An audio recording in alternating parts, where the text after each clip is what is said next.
Eh bien, écoutez, bonjour à tous et merci d'être présents et connectés à ce webinaire qu'on a le plaisir d'organiser avec Air Liquide Medical System sur le thème de l'optimisation de l'assistance mécanique à l'atout chez les enfants. On va parler des conseils et bonnes pratiques. Je suis Marius Lebray, je suis kinésithérapeute et je suis responsable de la ventilation chronique au MedLab chez ALMS. Et aujourd'hui, on a l'honneur d'accueillir notre speaker que je vais vous présenter succinctement et à qui je vais donner la parole juste après naturellement.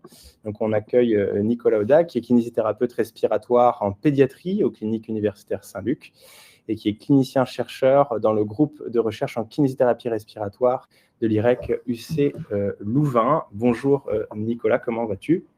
Salut Marius, ça va. Écoute Nicolas, je pense qu'on est presque au complet. J'ai l'impression que les participants sont presque tous connectés. Donc, je vais te laisser la parole puisque c'est toi qui vas prendre le lead. Tu vas nous présenter cette thématique pendant une durée d'environ 1 heure. Et puis, on aura ensuite un moment d'échange tous ensemble d'une 15aine de minutes. Vous pourrez donc poser vos questions dans le chat et on pourra discuter avec Nicolas. Voilà, je vous remercie et je te laisse la parole.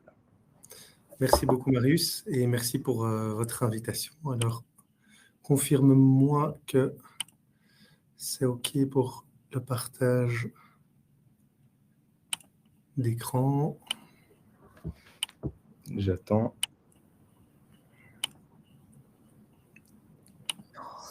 C'est bon, de mon côté, je le vois. Ça m'a l'air très bien. Voilà. Donc, rebonjour à tous et donc dans cette présentation, comme l'a très bien dit Marius, on va parler de l'optimisation de l'assistance mécanique à l'atout chez les enfants. On va voir des conseils et comment bien pratiquer l'inexsufflation mécanique chez ces enfants. Et tout d'abord, vu qu'on aide l'atout, c'est important de bien comprendre de quoi on parle quand on parle de l'atout.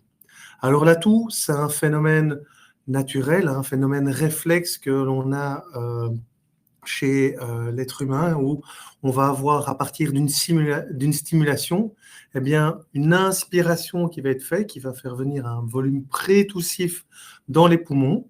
Et puis après, on a une phase de compression au niveau de la glotte qui va se créer, qui va créer une surpression au niveau des poumons. Et ensuite, on va avoir une ouverture qui va permettre, avec l'aide des muscles expirateurs, dont le diaphragme aussi, qui comme vous le voyez, va augmenter au niveau de sa position, on va avoir une expulsion qui va permettre, si la stimulation de base était une sécrétion ou un corps étranger, de protéger nos voies aériennes. Ça peut être de protéger les voies aériennes contre l'intrusion d'un corps étranger, contre l'intrusion de certaines particules, ou alors contre la présence de sécrétions qui viennent de l'arbre bronchique et qui remontent et qui vont se retrouver dans une position qui va stimuler les petits récepteurs on pourrait appeler tousogènes qui vont permettre de déclencher ce réflexe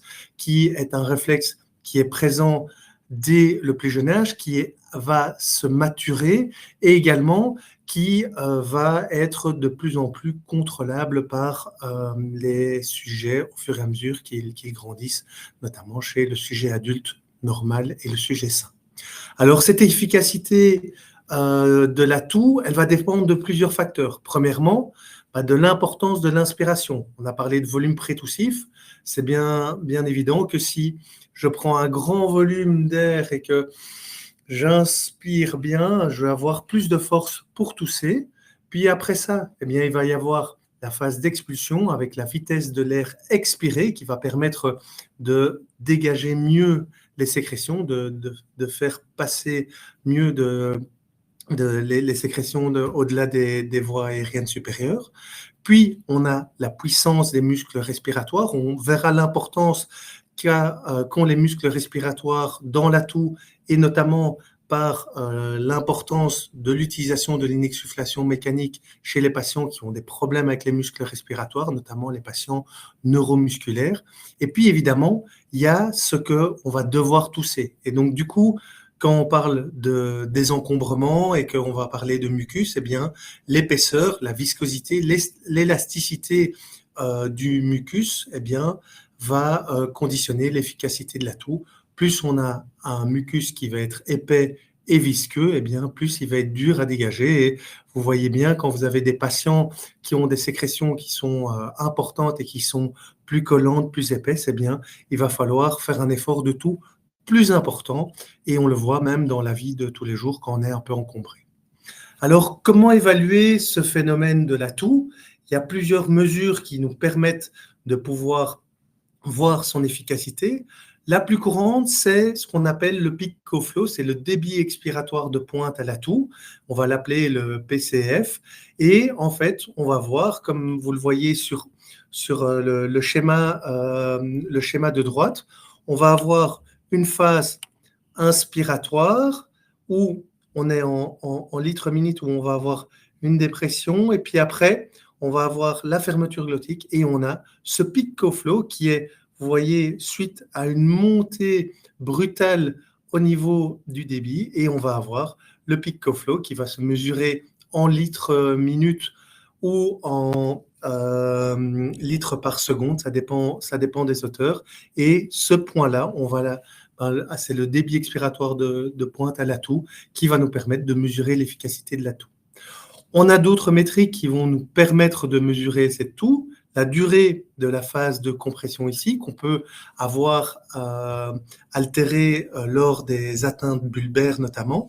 On a le temps de montée du débit expiratoire de pointe. Si on a des muscles plus faibles, eh bien évidemment, cette montée va être moins importante, mais également la pente va être moins raide. L'accélération du volume de toux, et puis aussi, ce qui est important, c'est le volume expiré lors de la toux, le CEV qu'on va retrouver plus tard, qui, eh bien, c'est ce qui va permettre de générer cette exsufflation. Et donc, du coup, c'est notamment ça qu'on va travailler avec l'inspiration et l'expiration lors de l'inexsufflation mécanique. Si on a une toux faible et inefficace, eh bien, on va avoir un faible peak co-flow, une absence de compression au niveau de la toux, un faible volume expiré et aussi des valeurs d'accélération de la toux qui vont être plus faibles, comme vous le comprenez.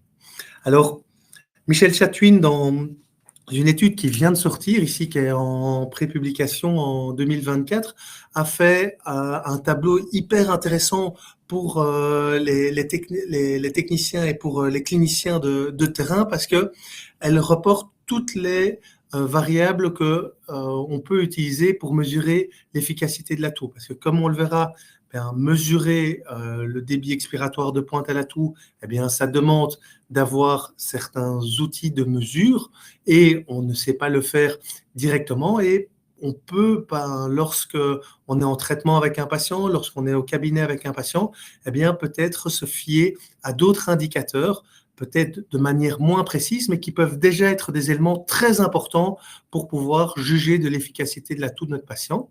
Évidemment, il y a l'efficacité reportée par le patient, simplement demander au patient est-ce que vous jugez votre toux efficace. Il y a le dégagement des sécrétions. Est-ce que quand le patient tousse, il arrive à bien dégager les sécrétions? On parlait de viscosité et d'épaisseur du mucus. Ça peut être un patient qui nous décrit que quand il est en exacerbation ou quand il a des sécrétions plus collantes, il n'arrive pas à avoir une force assez suffisante pour pouvoir tousser.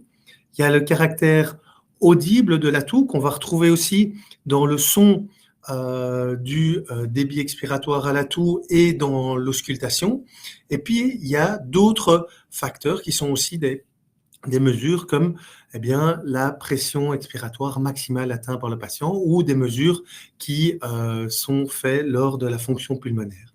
Et donc, on voit qu'on a des critères qui sont mesurables, d'autres critères qui sont plus dans le subjectif et dans l'observation. Et tout ça, c'est important pour pouvoir accompagner et juger de l'efficacité de la toux d'un patient. Alors, je vous ai dit que la mesure principale de l'évaluation de la toux, c'était le peak co-flow. Ici, on va voir comment on le mesure. On le mesure soit avec un appareil de spirométrie, soit on peut l'utiliser avec un débit expiratoire de pointe, comme on l'utilise chez les patients asthmatiques. Et vous voyez, en fonction de du mouvement du curseur quand le patient va tousser au niveau de l'embout ou du masque, eh bien, on va avoir le curseur qui va monter et qui va nous donner des litres minutes. Alors, idéalement, pour le PiccoFlow, c'est mieux de le faire avec un masque nasobuccal plutôt qu'un embout buccal, surtout pour évaluer nos patients neuro et neuromusculaires où, en fait, on va avoir des problèmes de continence buccale et donc, du coup, c'est pas évident de tenir un embout et on va avoir des fuites. Et puis aussi, pour pouvoir être sûr, justement, d'avoir un PiccoFlow bien mesuré, il faut avoir un masque avec 0 fuite autour parce que tout ce qui va fuiter ne va pas faire monter notre curseur. Ici, on voit un patient où le PiccoFlow est mesuré à l'aide d'un masque. Le curseur va bouger ici et on a un patient qui est même aidé au niveau manuel. Alors, les valeurs de PiccoFlow peuvent être fournies comme par le spiromètre et le PicFlow, mais également, on peut les mesurer avec les appareils d'inexsufflation mécanique, comme sur l'EOF 70, où on va avoir des mesures. Attention, c'est des données qui doivent être encore utilisées avec prudence comme indicateur pour un PiccoFlow réel, et c'est plutôt un indicateur d'amélioration et qui va être surtout utilisé pour évaluer l'intervention et les réglages que l'on va réaliser. Alors, un adulte normal, sain, va tousser entre 360-400 litres minute et 1000 litres minute. Donc, c'est pour ça que pendant tout le Covid, par exemple, on vous a fait tousser dans le coude. Hein, c'est assez puissant. Et nous, on s'intéresse à l'enfant. C'est important de connaître quelles sont les données au niveau de l'enfant. Alors, si l'efficacité de l'atout, on la juge bonne à partir de 360-400 litres minute, chez l'enfant, selon ce tableau qui a été réalisé par l'équipe de Bianchi en Italie, on voit bien que pour les enfants, ces PiccoFlow sont beaucoup plus faibles. Si on regarde un enfant, une jeune fille de 6 ans, eh bien, le percentile 50, on a 230 litres minute. Et pour arriver aux 340, 400 litres minute, il faut arriver pour le percentile 50 chez les filles, arriver vers l'âge de 11-12 ans et chez les sujets masculins, eh bien, vers l'âge de 10-11 ans également. Alors, c'est important à connaître parce que du coup, on ne va pas utiliser les mêmes seuils que chez les adultes, mais également parce qu'il faut pouvoir du coup s'adapter à l'âge de l'enfant. On voyait sur le tableau qu'avec la taille et avec l'âge, eh bien, la mesure du PiccoFlow augmentait. Et dans ce tableau qui a été fait par l'équipe de Brigitte Fauroux en 2014, eh bien, on voit aussi que ce PiccoFlow, il est mesurable que au-dessus de l'âge de 4, voire même 8 ans en fonction de la coopération et la collaboration du sujet. Donc, du coup, souvent, chez les jeunes enfants, on ne va pas parler en dessous de 12 ans de PiccoFlow seuil pour juger de l'efficacité ou de l'inefficacité à l'atout, mais le meilleur indicateur pour savoir si un enfant a besoin d'une aide pour tousser, eh bien, c'est souvent des antécédents de pneumonie récurrente ou l'évaluation qualitative par le thérapeute ou par les différents intervenants, eh bien, d'une toux faible chez l'enfant. Alors, vous allez me dire, mais pourquoi cette toux est plus faible chez l'enfant? On a vu qu'évidemment, il y avait des changements au niveau de l'âge et de la taille, et cette étude faite par Cotwall et collaborateurs en 2008 montre eh bien qu'en fonction de l'âge des sujets, comme chez Bianchi, eh bien, on voit une augmentation du PiccoFlow, et vous voyez que si on a notre seuil de 300, on est ici dans cette étude à partir de 14-15 ans, mais également, eh bien, il y a aussi toutes les particularités anatomiques et physiologiques de l'enfant, avec notamment des voies aériennes qui peuvent se rétrécir et s'effondrer à des pressions transmurales plus faibles. Et donc, du coup, pour un plus petit débit, on va avoir une efficacité de l'atout et du dégagement dans les voies aériennes qui va être plus efficace. Et puis aussi, eh bien, on va avoir des jeunes enfants qui vont plus facilement dégager leur voie aérienne parce que au niveau taille, eh bien, le rapport est plus petit et donc du coup, eh bien, les voies aériennes supérieures sont plus proches des voies aériennes inférieures. On parle donc du coup d'un seuil adulte qui va être inapproprié pour les enfants de moins de 12 ans. C'est ce qui est repris dans la majeure partie de la littérature. Alors maintenant qu'on a bien abordé l'atout, que vous voyez très clairement ce phénomène de stimulation, inspiration, compression et puis exsufflation, eh bien on va voir quelles sont les indications et les contre-indications à utiliser une aide à l'atout. Alors l'équipe de Michel Chatwin ici en 2018 a bien défini les techniques de désencombrement en deux parties. La partie pour tout ce qui était désencombrement périphérique et donc du coup, ce qui ne va pas nous intéresser aujourd'hui pour tout ce qui est mobiliser les sécrétions. Et nous, on va parler de toutes les techniques dites proximales. Et quand on parle d'inexsufflation mécanique, on parle de désencombrement proximal et d'augmentation de l'atout. Alors, dans ce tableau, on voit bien qu'il y a aussi une séparation entre trois axes. On voit que pour aider notre tout, on peut assister l'inspiration, assister l'expiration, et puis assister les deux phases. Alors, les techniques de désencombrement qui peuvent aider l'inspiration, on le voit ici, c'est des techniques qui peuvent être soit utilisées comme un ambubac. Le but, c'est d'augmenter le volume pré-toussif chez des patients qui ne peuvent peut-être pas prendre une inspiration maximale. Et donc, du coup, au lieu de faire une grande inspiration, comme vous le voyez ici pour l'air stacking, donc l'air stacking, c'est une technique qui permet avec un ambubag ou avec une VNI ou avec encore d'autres moyens qui permettent de compiler des petits volumes, eh bien de faire une grande inspiration en plusieurs temps et le patient va inspirer, bloquer, inspirer, bloquer, inspirer, bloquer. On arrive à un volume pré-toussif qui est conséquent pour avoir une toux efficace et puis on va tousser.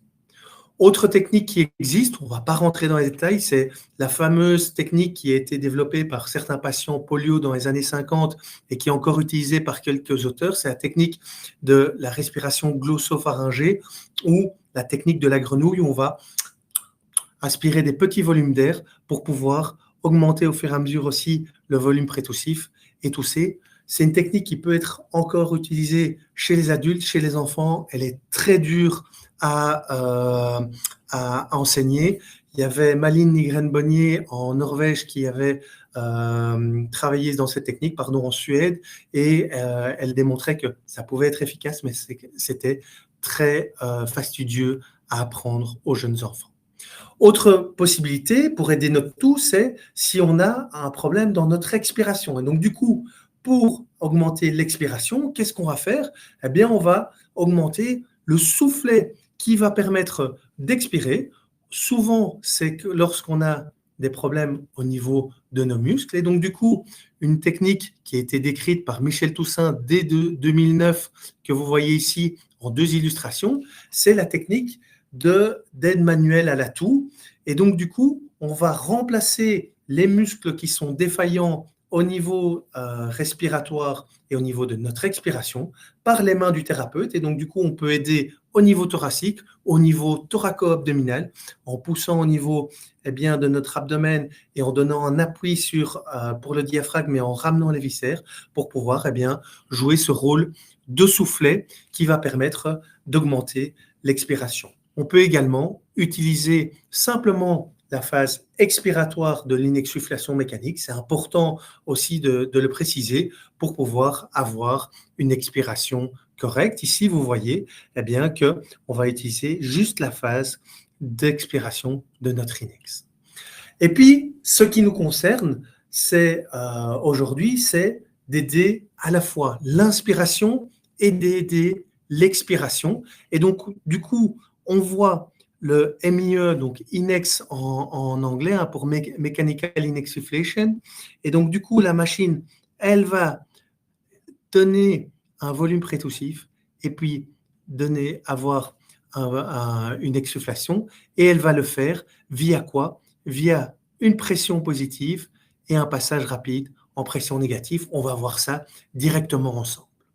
Alors, quand est-ce qu'elle est indiquée, cette inexsufflation mécanique? Ici, c'est un schéma qui a été fait par l'ENMC, donc c'est un groupe d'experts européens pour les maladies neuromusculaires, et ils ont défini que dans ce tableau, les différentes aides qui étaient nécessaires pour les patients en fonction de leur peak of flow, mais aussi en fonction de la capacité vitale forcée. Et donc, du coup, on voit ici qu'en dessous de 180 litres minute pour les adultes, on s'entend bien, on va avoir besoin d'office de cette inexsufflation mécanique. On a besoin d'assister la toux au-dessus.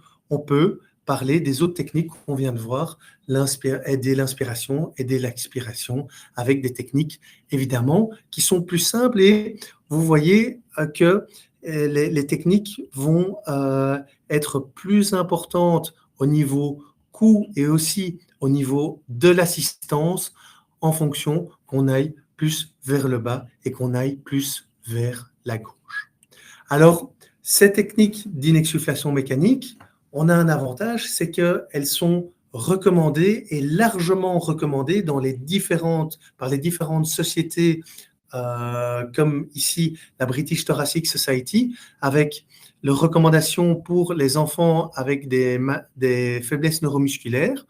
Eux, il indique que ça doit être bien indiqué chez les patients en dessous de 12 ans, qui ont un pic of flow en dessous de 270 litres minute, surtout s'ils ont plusieurs épisodes d'infection respiratoire, et qu'elle doit être considérée chez les patients avec les patients les plus faibles, ceux qui ont une faiblesse au niveau bulbaire et ceux qui n'arrivent pas à utiliser les autres techniques.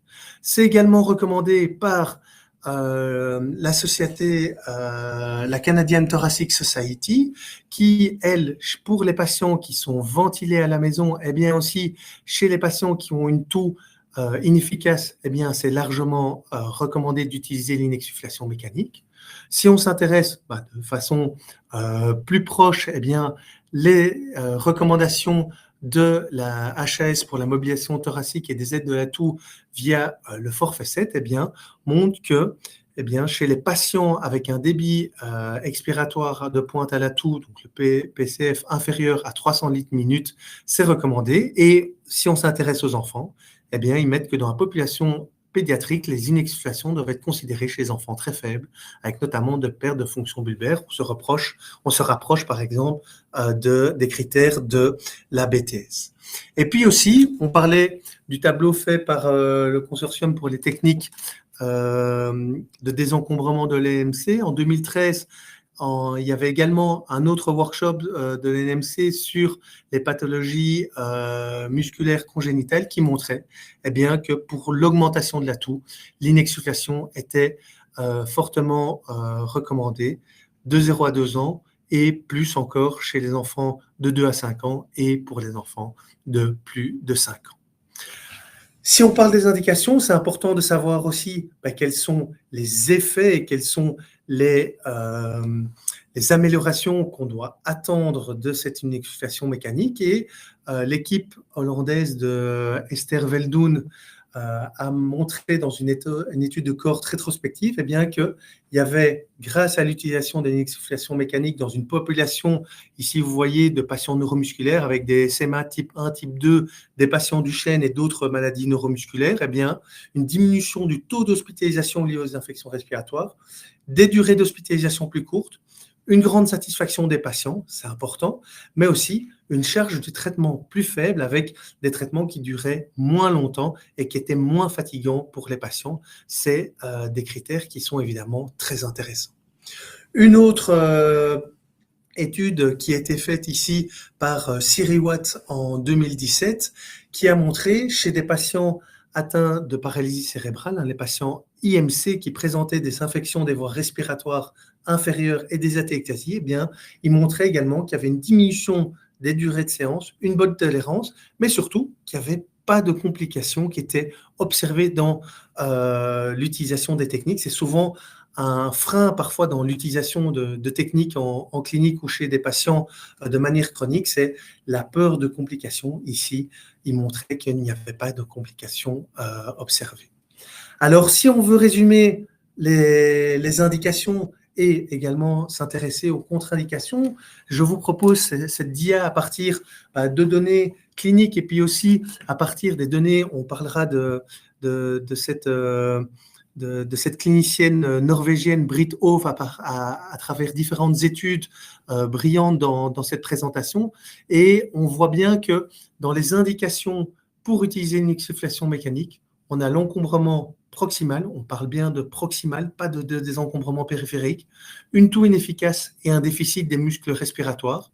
C'est donc du coup une indication chez les patients encombrés qui ont principalement des maladies neuromusculaires qui est vraiment l'indication phare, mais également on peut voir chez des patients faibles en post-opératoire ou chez des patients avec des infections.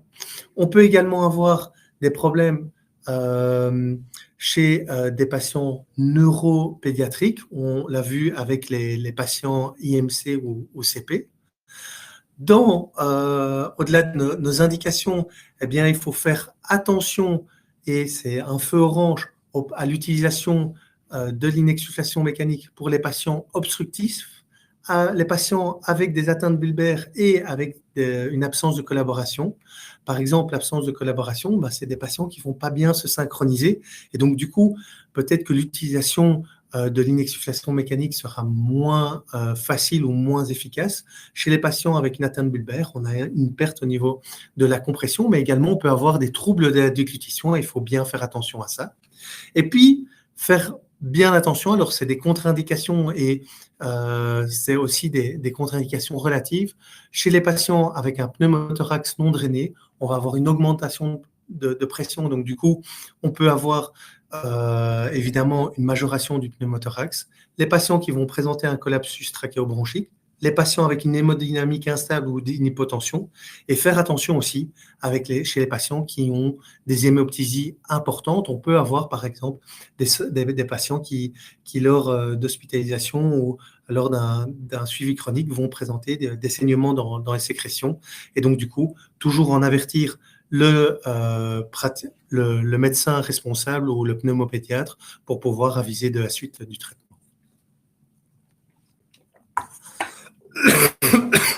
Alors, quels sont les principes et le fonctionnement de l'inexsufflation mécanique? On part d'une machine. Ici, on voit l'EOV 70 avec, du coup, relié à une tubulure qui va aller à l'interface. On en parlera juste après. Ici, c'est un masque auprès du patient. On va avoir sur notre tubulure l'intérêt d'ajouter un premier filtre pour protéger l'intérieur de la machine de toute infection potentielle ou peut-être des sécrétions qui pourraient passer à travers la tubulure et qui peuvent rentrer du coup à l'intérieur, ce qui va évidemment souiller l'intérieur de la machine. Moi, je vous conseille de rajouter également un filtre ici entre le masque et le circuit. Comme ça, si votre patient tousse ou régurgite, du coup, vous ne souillez pas votre tubulure et vous ne devez pas changer votre tubulure. Et donc, du coup, on peut rajouter un filtre. Ça ne change rien aux propriétés des réglages que vous allez réaliser et mettre. Et puis aussi, ce qui est important et qui est un outil essentiel, c'est que vous pouvez rajouter sur votre tubulure une connexion pour mettre de l'oxygène si besoin, et donc pas besoin de déconnecter le patient de l'oxygène. On peut retirer les lunettes le temps de l'utilisation de notre inexsufflation chez un patient qui a de l'oxygène, parce que si on a des lunettes, parfois ça peut être source de fuite au niveau de notre masque. Alors, la machine, qu'est-ce qu'elle va faire? Elle va donner une pression positive et donner, lors de la phase inspiratoire, un volume inspiratoire prétoussif au patient. Et puis, on va avoir une phase expiratoire avec une pression négative et du coup, une dépression capable de générer un débit expiratoire de pointe à la toux, très important. Les avantages attendus sont l'amélioration de l'efficacité de la toux, la mobilisation des sécrétions proximales, raccourcir les séances de désencombrement et diminuer l'effort du patient et sa fatigue. Alors, je vous propose, à travers ce petit mannequin, de comprendre exactement ce que fait la machine. Donc, du coup, vous avez la machine ici qui est reliée via la tubulure au masque du patient, qui est évidemment relié du coup à l'arbre respiratoire de notre patient. Vous avez la petite jauge ici avec la flèche qui va aller soit dans la pression positive, soit dans la pression négative. Et donc, du coup, notre machine, on va la faire passer en pression positive. On va avoir une pression positive qui va être nettement plus positive que dans nos poumons. Et donc, du coup, on va avoir un débit qui va faire rentrer de l'air dans nos poumons et donc, du coup, faire gonfler notre poumon et mettre un volume prétoussif. Et puis, on va avoir un passage brutal en exsufflation et donc, du coup, en pression négative. On avait une pression positive ici dans les poumons, une pression négative en un coup qui se déclenche dans la machine. Et donc, du coup, on a un débit qui va aller vers la sortie et qui va redégonfler nos poumons, mais surtout va créer un débit expiratoire qui va permettre de générer l'atout que l'on veut assister. Et puis, on va réavoir une phase transitoire entre les deux, qui peut être ce qu'on appelle la phase de pause entre deux cycles. Alors, vous voyez ici sur cette petite vidéo ce que ça donne sur des petits ballons. Évidemment, on ne va pas avoir nos poumons qui vont se dégonfler comme les ballons de baudruche, mais c'est pour vous donner une petite idée. Donc, du coup, on a pression positive, pression négative. On a la pause entre les deux, pression positive, pression négative et la pause entre les deux. Si on voit ça au niveau de la courbe, on a ici sur l'axe d'ordonnée la pression et là on a le temps en abscisse. Eh bien, si on passe au niveau de notre pression positive, on va avoir une montée en pression, puis un plateau qui va être atteint, ça va être notre temps inspiratoire, et puis on a un passage brusque au niveau de la pression expiratoire et la pression donc négative, et puis on va repasser à la position neutre. Et en fait, ce qui va se passer, c'est que lors de plusieurs cycles de l'atout, eh bien, on va enchaîner plusieurs cycles de pression positive, pression négative, pause, pression positive, pression négative. Dans un premier temps, déclenché par le thérapeute en manuel, et puis on va le passer en automatique. Quels sont les ranges de paramètres qu'on va pouvoir régler? Au niveau de la pression inspiratoire, on va pouvoir monter jusqu'à 70 cm d'eau et c'est le plateau qui va être atteint ici. On va avoir un réglage possible de la pente et donc du coup de la montée en pression pour la pression inspiratoire. La pression expiratoire, on ne va pas avoir possibilité de gérer la pente étant donné que c'est un passage brutal et on va avoir du coup cette pression expiratoire qui peut être réglée également jusqu'à 70 cm d'eau. Et puis après, on peut avoir possibilité de rajouter une pipe également au niveau de notre phase de pause et notre phase entre deux cycles. On peut rajouter également des oscillations. On ne rentrera pas en détail dans cette présentation sur l'utilisation des oscillations. Et puis après, une fois qu'on a trouvé les bons réglages et que notre patient est confortable, qu'on a jugé des bons timings entre temps inspiratoire, temps expiratoire, eh bien on va pouvoir passer en automatique où on va pouvoir régler un trigger pour le déclenchement de notre patient. Vous voyez, c'est ici, c'est le patient qui va déclencher. Et bon à savoir, si c'est un trigger à 1, eh bien la sensibilité à 3 cm d'eau. Si c'est un trigger à 3, eh bien c'est à 12 cm d'eau. On va dans le même temps, comme en manuel, régler la pression inspiratoire, pression expiratoire. On va régler les temps entre ces deux, pour ces deux paramètres, donc le temps inspi, le temps expi. Et puis, on peut régler, en tout cas dans les OFF 70 ici, eh bien, régler le nombre de cycles qui vont s'alterner. On parle souvent entre 3 à 5 cycles pour laisser le patient bien tousser. Si on va au-delà de 3 à 5 cycles, eh bien, c'est soit que le patient n'a rien à tousser, soit que, eh bien, on a des mauvais réglages et donc du coup, il va falloir revoir avec le patient et revoir avec nous pour regarder comment on peut améliorer les réglages chez le patient. On peut choisir également, dans la plupart des machines, si on termine en insufflation ou en exsufflation. Si on termine en insufflation, ça permet de bien recruter le patient. Alors, Voilà les réglages de base, voilà les possibilités. Maintenant, quels réglages en pédiatrie et comment les régler? Alors, je vous parlais de Britt Hove, elle va bien nous aider dans cette partie. Elle a réalisé toute sa thèse sur l'utilisation de l'inexsufflation mécanique chez les patients neuromusculaires pédiatriques et chez les patients pédiatriques. Et ici, dans une étude où elle a interrogé des centres européens, elle a relevé les paramètres qui étaient utilisés chez les patients entre 0,2 ans, 3,6 ans, 7,12 ans et puis entre 13 et 17 ans. Et on voit que pour les temps d'insufflation, eh bien, pour le total de la population, en moyenne, on est à plus ou moins 1,9 secondes et pour le temps d'exsufflation, 1,8. Et vous voyez que ce temps va augmenter pour ces deux paramètres, insufflation et exsufflation, à partir de l'âge des enfants. Et de la même façon, eh bien, au niveau de la pression, on a des pressions d'insufflation qui vont partir entre 0 et 2 ans d'environ plus ou moins 27 cm d'eau pour être en moyenne pour tous les âges à 32. Et on a une exsufflation qui est légèrement supérieure de 30 pour les 0,2 ans pour arriver à 36 en moyenne. Alors, vous voyez ici, elle a répertorié, et ce qui était intéressant, qui était relevé par Britt Hove, c'était aussi qu'il y avait certains clusters, en fait, qui étaient aussi des habitudes de réglage qui étaient utilisées en fonction des pays. Par contre, ce qui était intéressant, c'est que quand même, 71% des patients qui utilisaient l'inexsufflation mécanique de manière chronique, eh bien, l'utilisaient en automatique, pardon.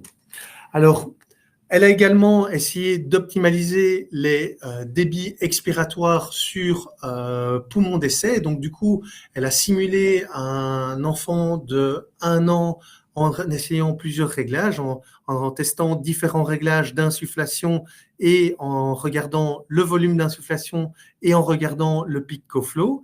Et vous voyez ici qu'en fonction des courbes, si on augmente la pression d'insufflation, on peut augmenter le volume d'insufflation, mais on va arriver à un palier. Et de même pour la pression d'insufflation par rapport au peak co-flow. Et pour vous résumer tout ça, eh bien, elle a exprimé cela. Je vous conseille de lire cette étude, c'est très intéressant. Et à partir de ce modèle pulmonaire d'un enfant d'1 an et des 120 combinaisons de réglages, eh bien, elle a pu définir les réglages qui étaient en vert, qui étaient intéressants pour augmenter le peak co-flow et le volume d'insufflation. Les réglages en rouge qui étaient, eh bien, qui atteignaient un volume d'insufflation qui était trop important, et puis les réglages en bleu qui étaient, et en jaune qui étaient sous maximaux. Et donc, du coup, on voit par exemple ici pour une insufflation de 1 et une exsufflation de 0,5, eh bien, qu'on était à plus 25, moins 40, eh bien, on arrivait à un volume de 431 millilitres et un débit expiratoire de pointe à 135. On n'oublie pas qu'on est chez un enfant de 1 an et donc du coup qu'on n'est pas dans les valeurs adultes. Dans la même idée, il y a en 2020 l'équipe de Michel Chatwin en Respiratory Care qui a regardé les paramètres qui étaient utilisés chez les patients pédiatriques par rapport à différentes pathologies, et eux ont préconisé des paramètres qui étaient pour l'insufflation de plus 25 et de moins 30. Vous voyez, souvent on va parler de réglage asymétrique ou de symétrique. Symétrique, c'est quand on met plus 25, moins 25 au niveau de la pression. Ici, souvent, ce qui est préconisé par l'équipe de Michel Chatwin, c'est de travailler de manière asymétrique en mettant, souvent, on le verra dans un arbre de décision pour les réglages, eh bien 5 cm d'eau de moins. Donc, vous voyez, plus 25, on n'est pas à moins 25, on est à moins 30 pour la pression d'exsufflation. Au niveau du temps d'insufflation et du taux d'exsufflation en mode automatique, on était de l'ordre de 1,3 secondes et de 1,5 seconde. Et pas oublier le temps de pause, il ne faut pas qu'il soit trop long. On tousse, c'est pas puis un temps de pause où il ne faut pas oublier que le patient, eh bien, il a le masque, il n'est pas confortable et il va peut-être avoir une quinte de toux qui va venir.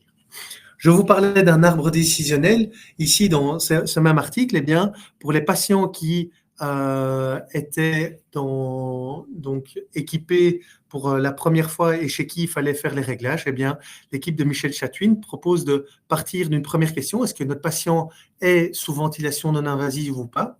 Si on part sur l'option que non, on va voir eh bien, qu'on commence chez un enfant à 15 cm d'eau, puis on observe si eh bien, la pression d'insufflation est suffisante, si on a un bon mouvement de l'abdomen et de la poitrine. Est-ce que le patient sent qu'il arrive à bien insuffler ou pas? Oui ou non. Si c'est non, eh bien, on va incrémenter de 5 en 5 pour pouvoir avoir une bonne insufflation. Si on est bon, on va passer à l'exsufflation. Et là, de la même façon, on va incrémenter de -5 en -5 pour arriver à voir si, eh bien, comme les critères qu'on avait vus pour voir si notre tout était efficace en clinique, est-ce qu'on l'entend bien? Est-ce que les sécrétions arrivent à être remontées? Est-ce que le pic co-flow sur la machine est en train de remonter? Et est-ce que le patient, on va lui poser des questions, est-ce qu'il sent que sa toux est correcte? Et donc là, on est dans un réglage en manuel. Et puis, si tout est OK, on va passer en automatique. Ici, aux cliniques universitaires Saint-Luc, on a essayé de développer un modèle pour pouvoir guider les différents thérapeutes qui utilisent l'inexsufflation mécanique. Et pour la pression inspiratoire, la pression expiratoire, le temps inspiratoire et le temps expiratoire, on part de réglages de base. Et en fonction eh bien, de si on voit notre patient qui a un volume inspiré plus important ou moins important, si on a un confort plus ou moins important, eh bien, on propose de augmenter ou de diminuer les différents paramètres et ça aide eh bien, du coup à pouvoir guider les thérapeutes. C'est important de pouvoir bien régler la machine parce qu'une machine pas bien réglée, on a beau avoir la plus belle machine, la machine la plus efficace, eh bien, elle va pas être utile pour le patient et elle peut fatiguer le patient et être délétère dans notre traitement. Alors maintenant, on va, à partir de ces réglages, voir comment on va faire une mise en route. Et pour la mise en route de l'inexsufflation mécanique, je vous propose de partir avec un patient. Je vous présente Tommy, qui a 16 ans, qui est hospitalisé dû à des pneumonies à répétition. Ici, on a une pneumonie qui donne lieu à un encombrement très important. C'est un patient qui est considéré comme IMC avec une encéphalopathie épileptogène, qui a une ventilation nocturne et qui en même temps a un retard de développement. Ça sera important dans les consignes qu'on va devoir lui donner. Alors, si on observe la toux de Timmy,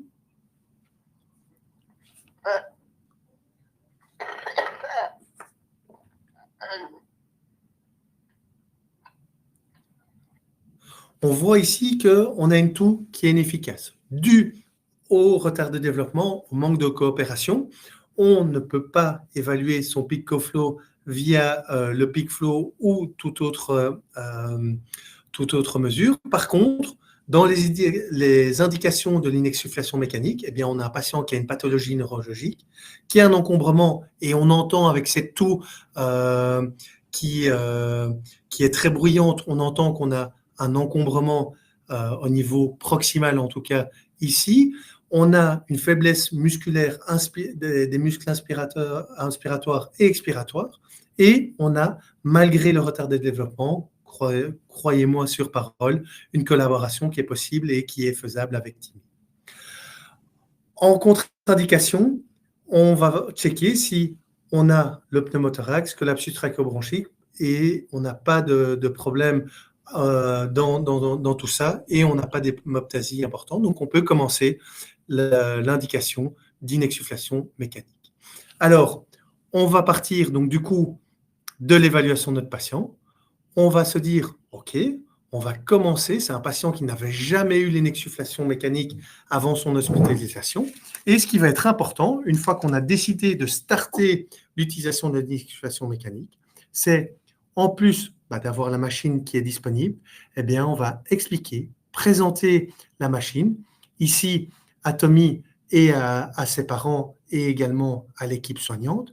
On va également, pour pouvoir bien avoir une bonne collaboration et pas avoir une peur primaire lors de la première insufflation-exsufflation, faire sentir à l'enfant, par exemple sur sa main, sur son bras, ou faire sentir l'air sur sa joue.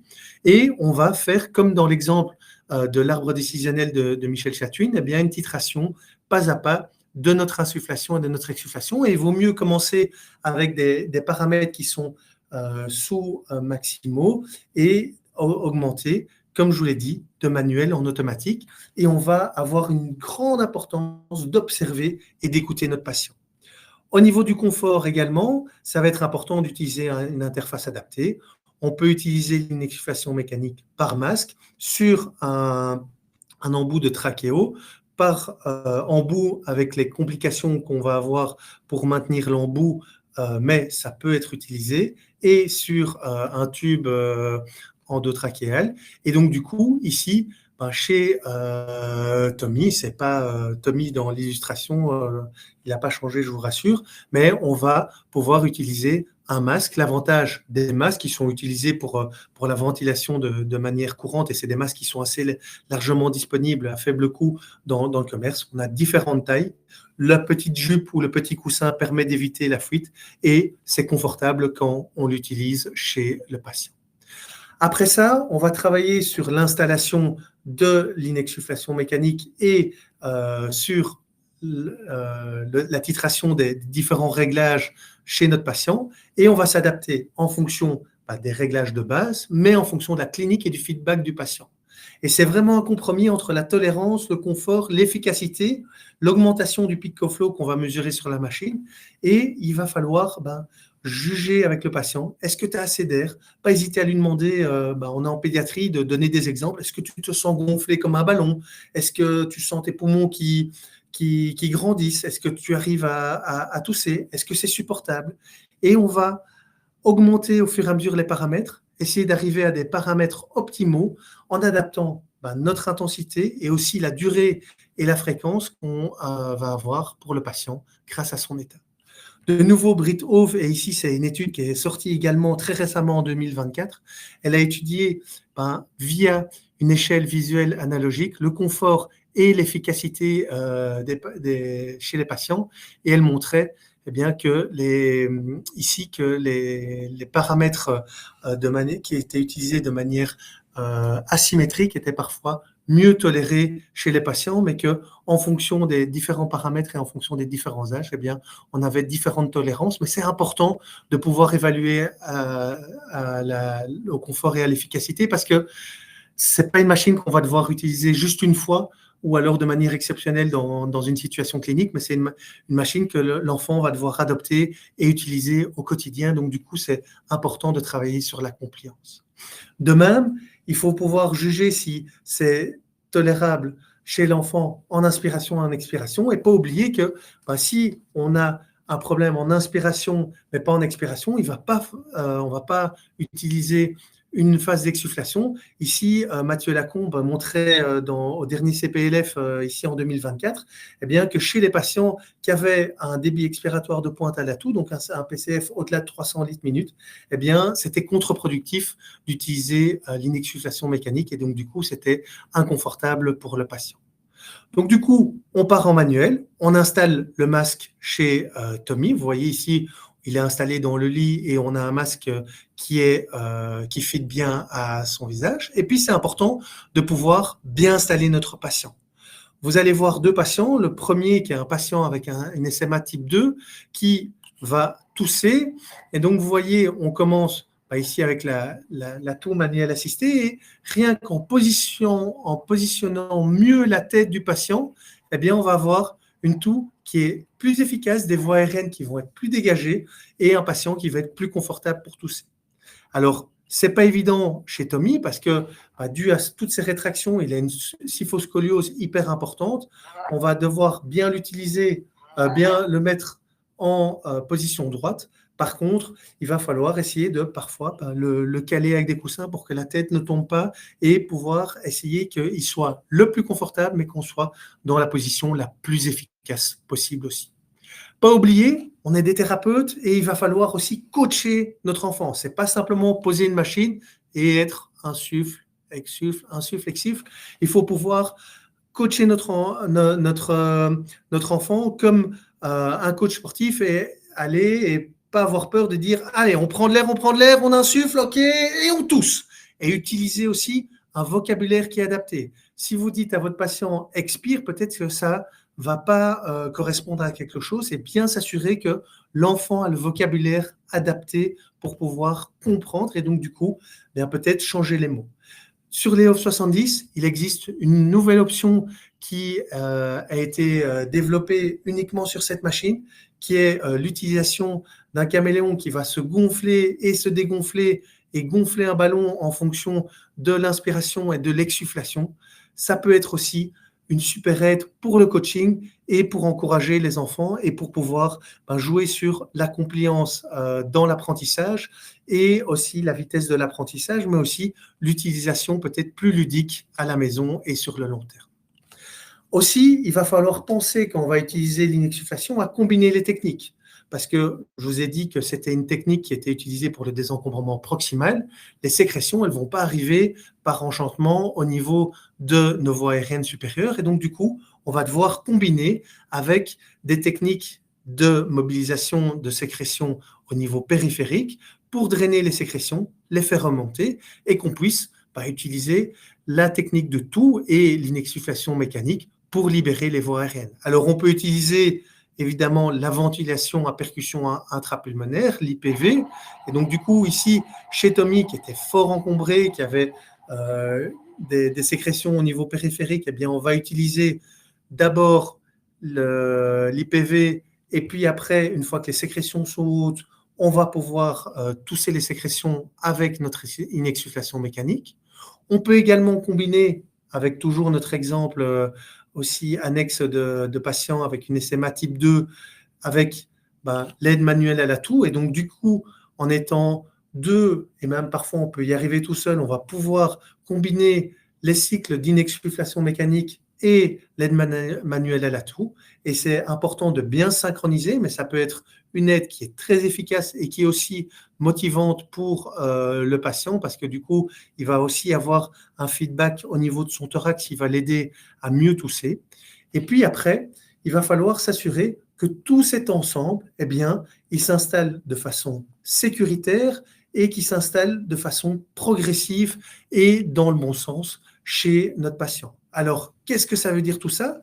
Ça veut dire que lors de la mise en route, eh bien, il va falloir suivre toutes les étapes pour qu'on soit sûr qu'on utilise, au-delà d'avoir checké les contre-indications et d'avoir choisi les bons réglages chez notre patient, eh bien, il faut pouvoir, en fonction évidemment du caractère aigu, chronique ou de la faiblesse de notre patient, eh bien, monitorer les différentes constantes respiratoires et cardiovasculaires. Je vous parlais qu'une des contre-indications, eh bien, c'était l'instabilité hémodynamique. Si vous utilisez par exemple l'inexsufflation mécanique chez un patient aux soins intensifs sur un tube, eh bien, c'est important de pouvoir bien le monitorer pour ne pas avoir d'effets délétères chez un patient et pouvoir bien checker si tout est OK.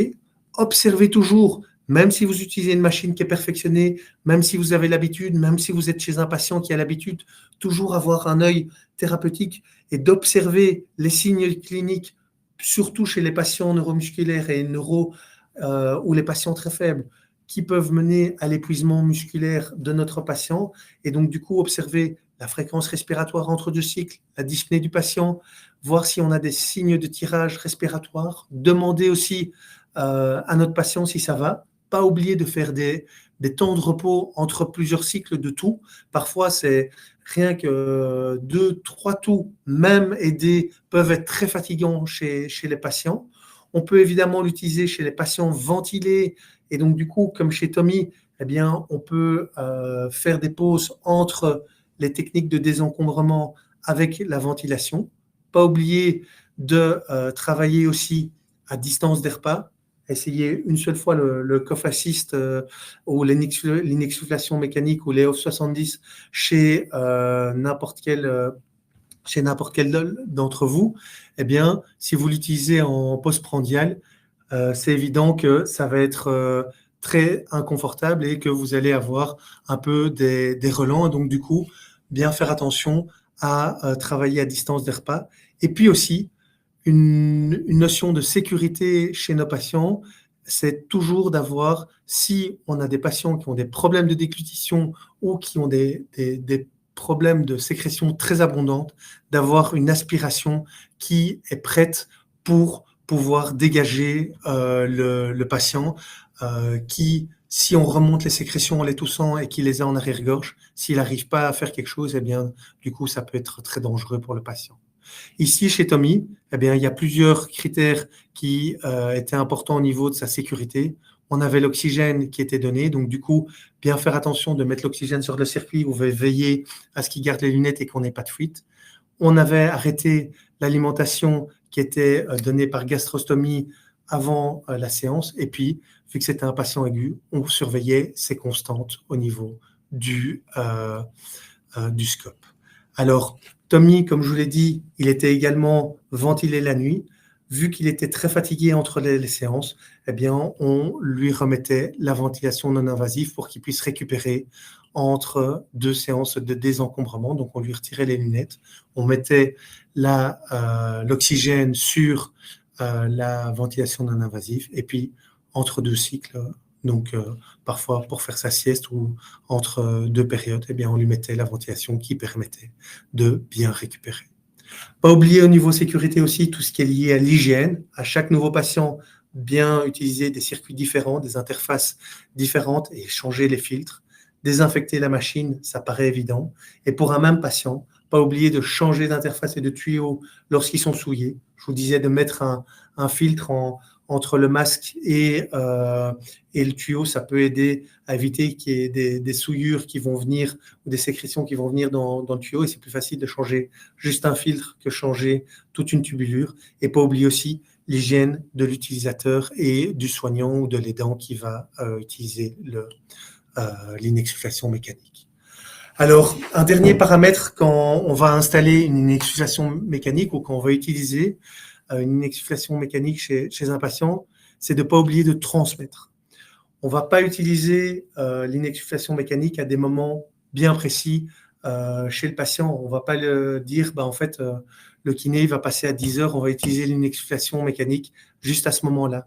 C'est important de former les patients, la famille, les aidants, ça peut être les thérapeutes qui sont dans les centres, ça peut être les aides-soignants qui sont présents lors des repas, parce que tousser, c'est pas quelque chose qu'on va faire sur commande. On peut avoir évidemment la toux réflexe, mais ça peut être une toux qui est nécessaire après un repas, ça peut être une toux qui est due à une sécrétion qui remonte à un moment donné, à un changement de position. On a souvent des patients qui vont avoir une toux plus importante et des sécrétions à dégager après leur toilette, après un changement de position.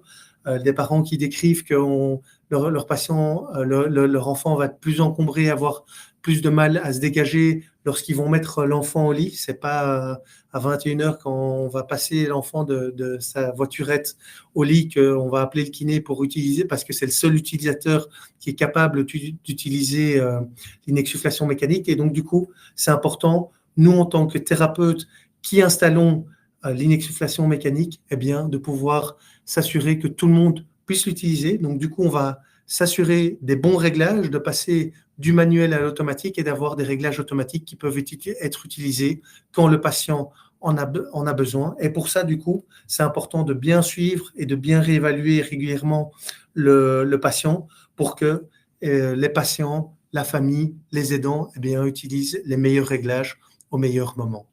Alors, pour conclure, je voudrais utiliser ici ce schéma et je vous encourage aussi à lire ce papier de Shears et collaborateurs qui vient de sortir. J'ai eu la chance de l'avoir pour finaliser cette présentation. Il est sorti ici en juin 2024 et donc du coup, c'est un tableau qui résume tout, hein, qui voit les différentes phases de la toux, les différents besoins pour supporter la toux. Ce qu'on va faire d'abord au niveau de nos paramètres et de notre aide, d'abord travailler sur l'insufflation, puis travailler sur l'exsufflation, voir les paramètres et les critères qui vont nous dire que notre insufflation est efficace, les paramètres qui vont nous dire si notre exfiltration est efficace, voir ce qui est important à évaluer, voir aussi ce qui va être des contraintes et ce qui va être des choses à ajuster, et puis voir les outcomes optimaux et voir par rapport à la tolérance et à l'efficacité. Ici, c'est pour des patients neuromusculaires, mais un volume suffisant pour faire une toux efficace, des paramètres qui sont tolérés au niveau du volume d'insufflation et de la pression positive, des paramètres qui sont tolérés au niveau de l'exsufflation, des sécrétions qui sont retirées, et puis moins de symptômes de sécrétions qui stagnent, qui sont bloquées, et une augmentation du peak co-flow. C'est vraiment un schéma qui nous permet, en tant que thérapeute, en tant que personne qui s'occupe de patients qui ont des problèmes à la toux, et aussi en tant qu'installateur d'inexsufflation mécanique, qui vont nous permettre de mieux accompagner nos patients. Et pour conclure ici avec une slide sur les soignants et sur les aidants, je pense que l'inexsufflation, c'est un outil essentiel pour nos patients en pédiatrie. Pas oublier qu'on n'a pas de recette toute faite pour les réglages et qu'il faut bien s'adapter aux spécificités proches de chaque pathologie, de chaque patient. Pas oublier que ce n'est pas parce qu'on a une inexsufflation mécanique qu'il faut oublier toutes les autres thérapies, et elles sont complémentaires et indissociables.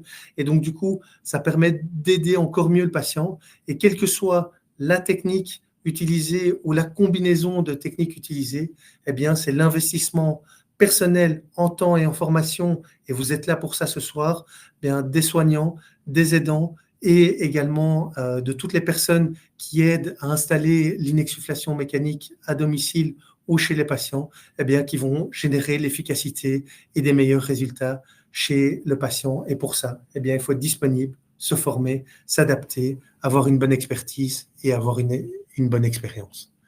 Merci beaucoup pour votre attention, et maintenant, place aux questions. Merci beaucoup, Nicolas. C'était une super présentation, super claire. J'espère que les participants ont apprécié. On a plusieurs questions dans le chat. Je te propose de commencer peut-être par celle de Marie-Catherine, qui, à mon sens, il y en a deux qui se recoupent. Et c'est une question importante, que je trouve très importante également, c'est l'utilisation des dispositifs d'inexsufflation chez des patients qui sont soit non coopérants parce qu'ils ont une encéphalopathie ou ils ont une problématique, une maladie qui les empêche d'être coopérants, ou des patients qui sont les plus jeunes. Comment, toi, tu pratiques avec eux? Est-ce que tu as des tips à donner? À partir de quel âge tu le fais? Alors, c'est une excellente question, et c'est clair que c'est un point qui mérite d'être précisé. Je vois que dans la question de Marie-Catherine, elle parle d'encéphalopathie épileptique et puis aussi du syndrome de Rett. Le syndrome de Rett, c'est vraiment une pathologie excellente pour cet exemple, parce que on a des enfants qui, de prime abord, on va nous dire qu'ils ne sont pas collaborants, et on va avoir des enfants, malgré tout, qui vont avoir un encombrement qui, dû à leurs problèmes de déglutition et dû parfois aux surinfections respiratoires, vont avoir des sécrétions à dégager. Et c'est souvent des patients qui sont malheureusement aspirés de manière abusive, et on va parfois pas pouvoir leur proposer d'alternatives à cette aspiration.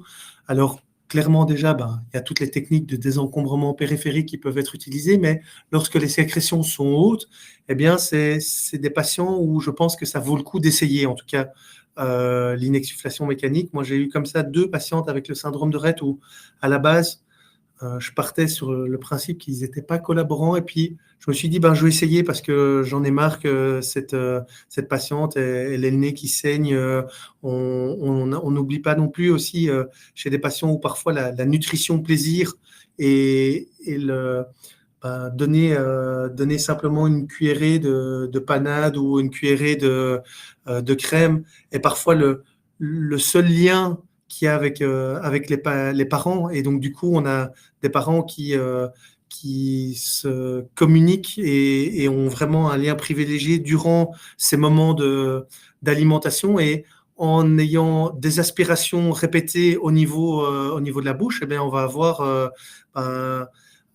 une interaction négative dans tout ce qui est apporté à la bouche et parfois, du coup, on a des aversions au niveau de l'oralité. Donc, du coup, pour revenir sur l'inexsufflation mécanique, je pense que ça vaut le coup d'essayer. Et souvent, moi, chez les patients avec une paralysie cérébrale ou chez les patients avec le syndrome de Rett, quand j'essaye, alors ça ne marche pas à tous les coups, mais parfois, je vois que le patient, de manière consciente ou inconsciente, je vous laisse juger, mais il arrive à synchroniser. Et en partant de temps inspiratoire parfois très court et temps expiratoire très court, on n'a pas tellement besoin de cette synchronisation et du coup on arrive à dégager et faire le petit plus qui permet de faire remonter des sécrétions au niveau de l'arrière-gorge ou au niveau de la bouche. Et là, par contre, il faut voir si le patient il arrive à déglutir ou s'il faut l'aider avec une aspiration, mais ça permet de ne plus être dans une aspiration, on va dire, automatique. Et dans certains services, malheureusement, c'est souvent utilisé. Donc, je dirais que chez ces patients-là, essayez de le faire. Et souvent, ça fonctionne et ça fonctionne bien. Et, merci pour ta réponse. Pour rebondir sur le sujet de l'adaptation du traitement chez les patients les plus difficiles, on a aussi une question de Anne qui demande quelles adaptations tu proposes, regarde la littérature j'imagine, mais aussi de ta pratique pour les patients qui ont des dysfonctions bulbaires. Alors, je vais être très franc, en pédiatrie, on a très peu de patients avec des dysfonctions bulbaires. Donc, c'est du coup, dans la littérature, c'est souvent décrit pour les patients SLA, donc des patients plutôt âgés. Hein, donc, on n'est plus du tout dans la pédiatrie. Si je ne me trompe pas, dans le schéma que Britt Hof avait fait pour son étude sur la population norvégienne, elle avait étudié les différents patients dans les centres norvégiens. Elle avait quelques patients bulbaires. Je pense qu'au niveau de ces patients-là, il faut surtout pouvoir adapter les pressions et pas travailler avec des pressions qui sont trop hautes, qui permettraient en fait d'avoir une compression au niveau des cordes vocales. Et ça a bien été décrit pour les patients SLA, mais donc du coup pas dans la pédiatrie par l'équipe de Tina Andersen aussi. Mais j'ai pas beaucoup d'expérience. Je crois que j'ai eu des patients plutôt adultes, mais jamais eu de patients bulbaires pédiatriques dans mon expérience. Oui, c'est ça. Et puis, je crois qu'a été rajouté dans l'algorithme en question qu'il fallait favoriser le triggering de l'inspiration sur les machines qu'il propose pour que le patient fasse l'effort lui-même de demander la pressurisation. Chez les patients pédiatriques, Nicolas, on a une question moi, qui m'interpelle là dans le chat, c'est qu'est-ce que tu penses du haut débit nasal pour optimiser la qualité du mucus? Est-ce que c'est quelque chose, moi je suis complètement naïf de ça, mais est-ce que c'est quelque chose que tu as dans ta pratique et que tu peux adjoindre à certaines thérapies, et en l'occurrence l'inexsufflation? Alors, malheureusement pour la question, moi je suis complètement naïf aussi. Et dans notre hôpital, on utilise le haut débit nasal uniquement aux soins intensifs. Et donc, du coup, dans ma pratique en clinique, plutôt en salle, comme vous dites en France, moi, j'ai pas d'utilisation du haut débit nasal. Donc, du coup, pour pas dire de bêtises, j'ai pas de réponse par rapport à ça, désolé. Et j'avais une question, moi personnellement, il y en a d'autres dans le chat et je continuerai à en poser jusqu'à 18h45, mais tu as parlé de l'asymétrie des réglages. On sait maintenant qu'il est préférable de régler les machines de manière asymétrique sur les pressions, donc favoriser en valeur absolue la pression négative par rapport à la pression positive. Qu'en est-il des temps inspiratoires et expiratoires? Est-ce qu'on doit favoriser, d'après toi, le temps expiratoire par rapport au TI ou ça n'a pas vraiment d'impact? Alors, c'est une question vraiment très, très, très importante et je pense qu'il montre aussi la difficulté d'avoir des réglages tout faits et des réglages systématiques chez les patients pédiatriques, mais de manière générale avec l'inexsufflation mécanique, parce que on va avoir des patients qui ont des muscles très faibles, mais qui vont avoir besoin d'un long temps inspiratoire pour pouvoir générer ce volume prétoussif et qui vont être confortables avec ça. Et j'ai l'impression que plus ce sujet est jeune, plus ce temps il doit être diminué parce que moins le patient aussi va comprendre la nécessité de se gonfler et avoir une inspiration qui va être plus spontanée et plus rapide. Après, il faut voir aussi dans la restriction de notre patient et aussi, là, c'est dans le sens inverse où plus les patients vont grandir, plus malheureusement, pour les pathologies neuromusculaires, la kyphoscoliose va être importante et les rétractions vont être importantes. Et donc, du coup, on a aussi des patients avec des déformations thoraciques qui sont hyper importantes, mais donc, du coup, un poumon qui va avoir des difficultés à bien se remplir aussi. Je dirais que dans ma pratique, quand on voit l'insufflation, j'aurais tendance à mettre une insufflation plus importante et une exsufflation plus courte. Après, c'est vraiment patient dépendant et ça, c'est quelque chose qui va être hyper important d'observer la toux de notre patient. Et on va avoir des patients qui vont aussi tousser en une fois, qui vont avoir une toux directe, ou des patients qui vont tousser comme on le décrit en spike, qui vont... Et donc, du coup, les patients qui vont tousser en spike, si on met un temps expiratoire trop court, eh bien, ils ne vont pas avoir le temps de bien se vider et du coup, vont directement parfois redéclencher une insufflation sur une spike qui est encore en exsufflation. Donc, du coup, c'est pas confortable. Oui, puis je pense que, comme tu l'as dit, ça dépend du patient, pour le coup, vraiment, et notamment de sa mécanique thoraco-pulmonaire et de sa compliance principalement. Et donc, c'est pour ça qu'il n'y a pas de grande recette, j'imagine. Très rapidement, et on terminera là-dessus pour être dans le temps, on avait une question dans le chat par rapport à d'éventuelles études qui auraient comparé l'efficacité de réglages standardisés selon la position dans laquelle le patient recevait la thérapie, à savoir soit allongé, donc en décubitus, ou plutôt en position assise. À ta connaissance, est-ce que ça existe? Et puis, on devra terminer sur cette question. Alors, c'est un paramètre hyper important et je pense que ça, c'est quelque chose en tout cas, ça doit être un praticien qui a l'habitude de travailler avec les patients qui pose la question, parce que c'est clair qu'on a des patients qui vont être plus confortables en fonction de la position dans le lit, et une toux aussi qui va être plus efficace ou moins efficace en fonction de la position couchée ou de la position assise. On pense par exemple à certains patients qui vont avoir un diaphragme qui va être épargné, comme dans les SMA type 2, et du coup, qui vont peut-être être plus à l'aise dans une position là où d'autres patients vont être plus à l'aise en position assise, parce que les viscères vont déjà compresser au niveau de notre diaphragme, et donc du coup offrir un meilleur appui.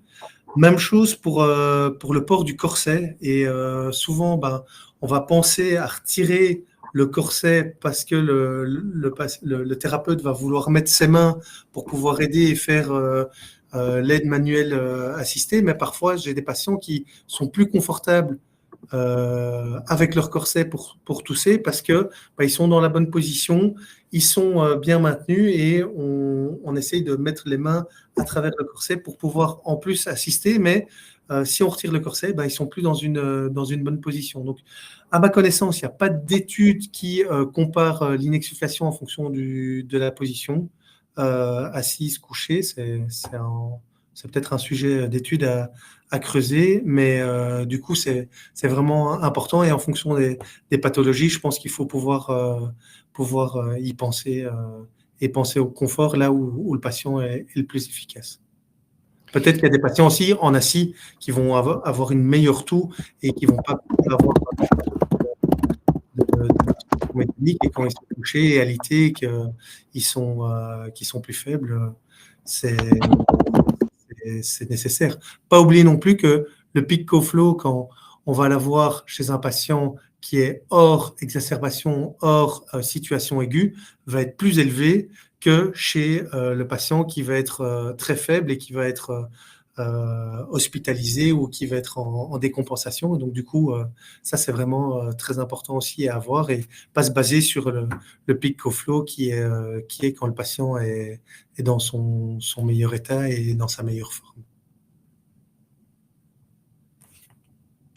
Nicolas, merci pour tes réponses aux questions et surtout pour la présentation. Et avant tout, je remercie tous les participants aujourd'hui qui étaient nombreux.